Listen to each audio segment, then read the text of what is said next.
L'association Les Jeunes Landais, ES, s'est rendue à Arion, au chevet de la famille de Gabin, et veut remettre la sécurité et les services publics au cœur du débat landais. Ce qui était important là, de venir aujourd'hui, pourquoi c'est important? Parce que je crois qu'il y a un vrai sujet là dans ce département dont on n'aborde peut-être pas assez, dont on ne pousse pas assez, c'est la question de la sécurité. Et c'est pas parce qu'on est un département rural qu'il n'y a pas de problème de sécurité. Il y a un vrai problème de sécurité dans les Landes.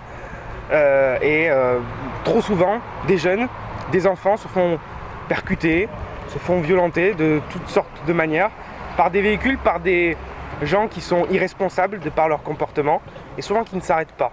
Parce qu'une faute, possible, ça arrive, mais la moindre des choses, c'est de s'arrêter, c'est de porter assistance à une victime qui est peut-être en danger, très sûrement en danger, surtout quand elle est heurtée par un véhicule. Donc il y a non-assistance à personne en danger, il y a comportement irresponsable, et derrière, il y a des jeunes.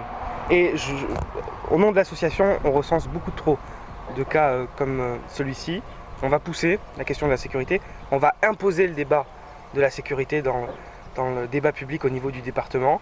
On va faire en sorte que ces jeunes soient accompagnés, on va les accompagner un par un s'il le faut, et on va faire en sorte surtout que ça ne se reproduise pas, ou alors que malheureusement on ne peut rien arrêter comme ça, mais on va faire en sorte que ça se reproduise moins, voire pas du tout.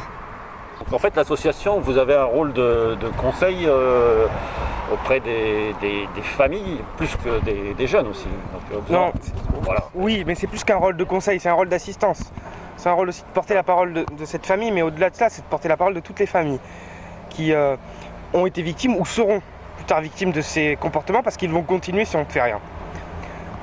Notre rôle, c'est à la fois d'assister la famille, nous on va prendre en charge les besoins s'il y en a, on va essayer de faire porter la parole de cette famille, on va essayer aussi de faire bouger les choses, mais il y a une chose aussi, moi que je veux dire au nom de l'association, c'est qu'on a une totale confiance au service de police, au service de gendarmerie de notre département. Je sais qu'ils feront le possible pour résoudre cette enquête. C'est pas cela qu'on remet en cause aujourd'hui.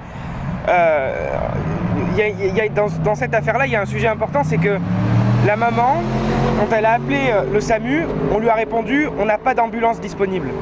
Est-ce que c'est normal, dans un département comme le nôtre, est-ce que c'est normal même qu'en France, on puisse répondre ça à une personne qui est potentiellement en danger?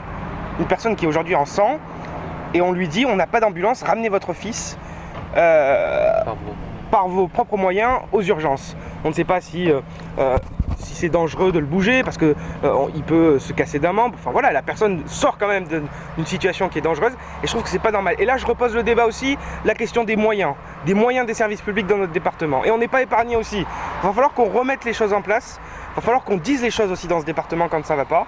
Et c'est tout aussi notre objectif de le faire et de le dire. Alors il y a la question des services publics, il y a la question de la sécurité, et tout ça on va le mettre au centre du débat public. On sortira des informations, on sortira une communication ciblée. Moi je demanderai à rencontrer au nom de l'association la préfète des Landes, et on va essayer de discuter, de dialoguer, de faire en sorte que ça ne se reproduise plus, parce que ce sont des drames. Et là, j'ai la chance et je suis content d'avoir devant moi un jeune qui n'est pas blessé ou qui n'est pas devant moi, parce que ça aurait pu être fatal pour lui.